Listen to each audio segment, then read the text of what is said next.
Bonjour, dans cette capsule vidéo, nous verrons ce que sont les contraintes, en fait, ainsi que les contraintes de non-négativité.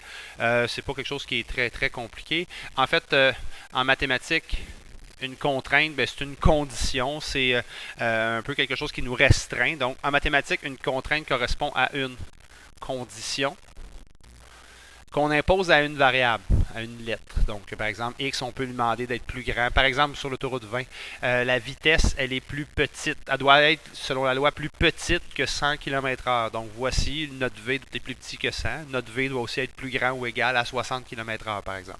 Donc, c'est des conditions. Une contrainte se traduit par une équation, mais comme je viens de vous le montrer, ou une inéquation. Puis, dans ce chapitre-ci, ben, en fait, ce sont les inéquations qui nous intéressent le plus. On a un exemple ici.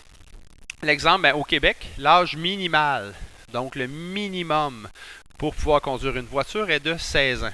Dans le fond, ici, ce qui se passe, c'est qu'il faut absolument que notre âge, si on prend le A, ben c'est ici, il faut absolument que notre âge soit plus grand ou égal à 16 ans. Voici la contrainte ou l'inéquation qui vient avec la condition, avec la situation qu'on a mis plus haut.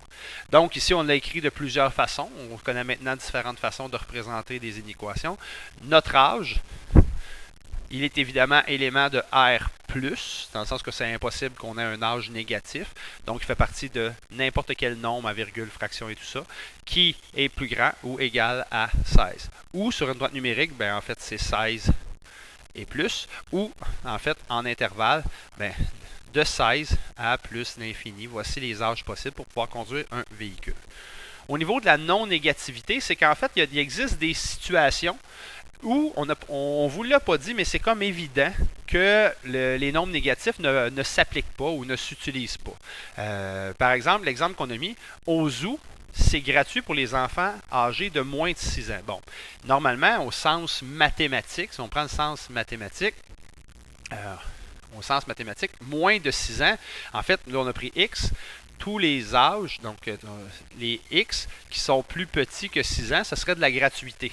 Donc ici, si on définit notre variable, notre X c'est âge de gratuité.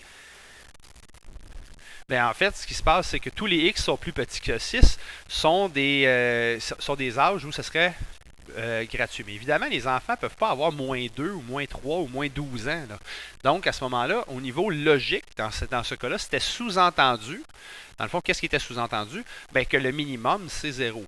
En fait, dans le fond, ici, au niveau d'inéquation, les âges pour lesquels c'est gratuit, ben, c'est de 0 à 6 ans, c'est les endroits où ce serait gratuit. Comme dans ce cas-ci, il faut que ça soit absolument ton X soit plus petit que 6 ans, mais ton X doit nécessairement être plus grand que 0. Puis on va sous-entendre qu'on ne peut pas avoir 0 en supposant que quelqu'un qui a 0 est encore dans le ventre de sa mère.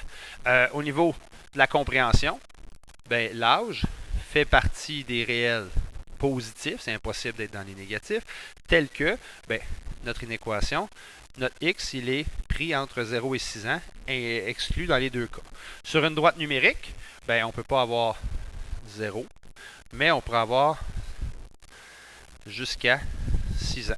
Exclu aussi. Au niveau des intervalles, voici les âges de gratuité, donc de 0 à 6 ans.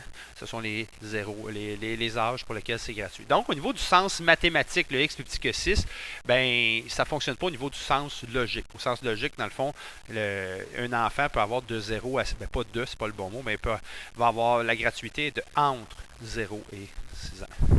Donc, le sous-entendu ici, c'est qu'il fallait voir que c'est impossible d'aller dans le négatif.